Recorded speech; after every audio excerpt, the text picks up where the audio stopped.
muchos señores se conectan porque los señores siempre llegan tarde, no son como las niñas que llegan temprano. Entonces, ya estamos grabando.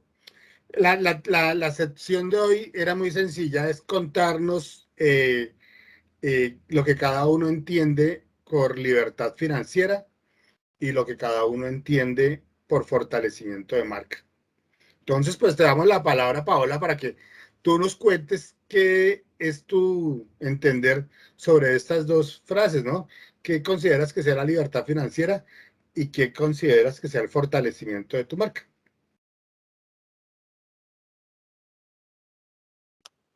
Así de una, no los esperamos un poquito a los otros.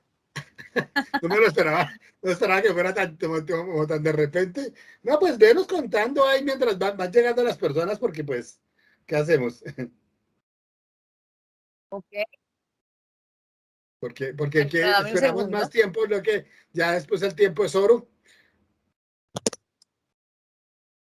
Sí, totalmente de acuerdo. Entonces, prende la cámara para conocernos, por favor. Laura, prende la cámara.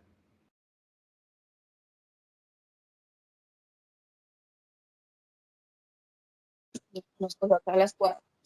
Es que iba a viajar para Silvania, pero estaba lloviendo muchísimo y entonces ya no alcancé y me tocó acá desde el móvil, pues todo esto. No Ya voy problema, a prender tranquila. el cambio. Yo también estoy despelucado. A ver, no, si usted es lo que está simpática. Se oiga, ¿para dónde era que iba? ¿Para Silvania? Sí, Yo total, creo que iba para claro. otro lado, pero bueno, digamos que sí, Silvania. Laura, prende tú la cámara Ah, no. para que Paola te conozca. Ya ahora sí, es que mi cámara estaba como mal. Bueno, Laura que no quiere prender la cámara. Deje la timidez, Laura, por favor. Bueno, ¿me estabas contando? bueno, le voy contando a la hora, pues muchísimo gusto. Mi nombre es Paola Medina. Eh, pues aquí ya conocida de Danilo ya unos años, ¿verdad? Eh, 7 años, soy administradora, 8 años para ser más exactos. sí, soy administradora financiera, entonces como que ahí encajo bien en el tema que ahorita mismo me di cuenta que no me has contado exactamente cómo se llamaba la clase y estoy ahora mismo terminando mi especialización en desarrollo organizacional. Entonces, yo soy una muestra del empuje pues de una mujer, madre soltera de 2 princesas. Y la libertad financiera para mí es la posibilidad de poder uno lograr sus metas sin necesidad de depender de otros, sino de uno mismo. Sin embargo, eso no es así tan fácil.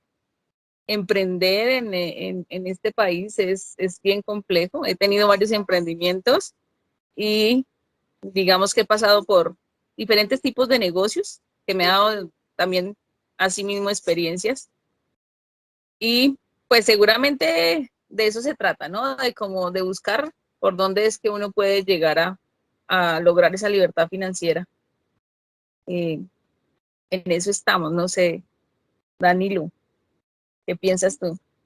Bueno, Me no, pues gustaría yo estoy escuchar a la... escuchando, no, no porque no quiera participar, sino que en esencia la idea aquí es que cada uno vaya dando de sí el entender. Tú decías aquí unas palabras bien importantes y las quiero retomar, porque cuando las mujeres hablan, muchas veces las mujeres, no todas, pero la gran mayoría, hablan de la libertad financiera, hablan de no depender económicamente, la dependencia económica. Y ese quizás puede ser un paso que se cumple tanto para hombres como para mujeres, en el sentido de que cuando yo dependo de una sola fuente de ingresos, estoy sujeto a que si esa fuente de ingresos en un momento dado no cumple mis expectativas o mi presupuesto, entonces empiezo a verme en un estado de déficit de recursos. Entonces, una de las grandes premisas que hay en el argot popular es que no poner los huevos, todos los huevos en la misma canasta, o no vivir soñando sobre una cantina de leche como era el cuento de la lechera que nos contaban la fábula cuando éramos chicos, ¿cierto? Que iba con la jarrita de leche e iba haciendo sueños y sueños de todo lo que iba a hacer cuando vendiera su jarrita de leche, y cuando tropezó y se cayó y se rompió la jarra donde estaba la leche, pues acabaron los sueños. Es un poco esto cuando uno habla de la libertad financiera, es cuando yo, en esencia, no tengo una sola fuente de ingresos, sino tengo varias alternativas que paralelamente se complementan, pero que al mismo tiempo cada una está generándome ingresos de forma recurrente, cosa que si por un motivo tengo una baja de ventas en una línea, en la otra me puedo ayudar a amortiguar. Cuando yo soy un empleado y por un motivo u otro quedo desempleado, tengo que depender de lo que tenía en mis cesantías, que el concepto de las cesantías es precisamente para el tiempo muerto en el que yo no tengo cómo recuperar mis ingresos que me puedan Bueno, ayudar a sopesar esa situación económica de crisis que tengo. Pero puntualmente, ahora hemos visto otros mecanismos que se aparecen en la vida laboral, como el fondo de ahorro que tienen las personas a la que pueden recurrir cuando se encuentran desempleados. Entonces, todas estas situaciones que se tratan de en un momento dado de establecer es cómo yo puedo en un momento dado tener un colchón donde yo me pueda amortiguar para poderme manejar. Es decir, si yo tengo un negocio, pero puedo tener simultáneamente un trabajo, pero simultáneamente puedo tener unos rendimientos de unas inversiones financieras. Todas esas variables que tengo me permiten en un momento dado saber que si tengo crisis en una, las otras me pueden ayudar a paliar el momento de crisis que tengo en la primera. Entonces, la idea puntual de la libertad financiera es eso, que yo no dependa solamente de una fuente de ingresos, sino que tenga oportunidad de tener otros ingresos que me permitan a mí ir llevando una estabilidad económica que me ayude a cumplir un presupuesto. Entonces, cuando hablamos de esa libertad financiera, nos referimos a eso. ¿Cómo puedo tener yo otros ingresos? ¿Qué más puedo hacer yo aparte de vender mi fuerza laboral? ¿Será que yo puedo comerciar un producto? ¿Será que yo puedo vender una capacitación? ¿Será que yo puedo en un momento dado de pronto hacer una alianza con alguien para poder bajar mis costos o poder tener otro nivel de ventas?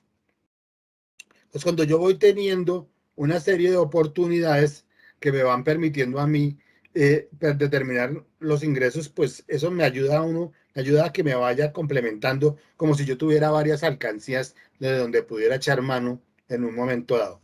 Eh, Plantamos de un principio, siempre fuimos educados con la filosofía de nuestros padres de que teníamos que estudiar, que teníamos que prepararnos muy bien para que pudiéramos tener un excelente trabajo, para que pudiéramos ganar muy bien y conseguir una vida estable y pudiéramos llegar a obtener una pensión para poder tener, después de tener esa pensión, entonces poder vivir tranquilos y tratar de disfrutar la vida cuando ya estamos, como hemos dicho, de salida. Este concepto está cambiando muy rápidamente en los últimos tiempos. Se está volviendo cada vez menos predecible. Ese concepto de tener un trabajo estable ya se pone en duda hoy en día el tema de las pensiones. Ya las aseguradoras y ya los fondos de pensiones están entrando a reevaluar el tema de si van a ser capaces de asumir la contractualidad de las siguientes generaciones que se vayan a pensionar. Ya se está pensando probablemente en subir el tema de la edad para que las personas, digamos, tengan acceso a la pensión.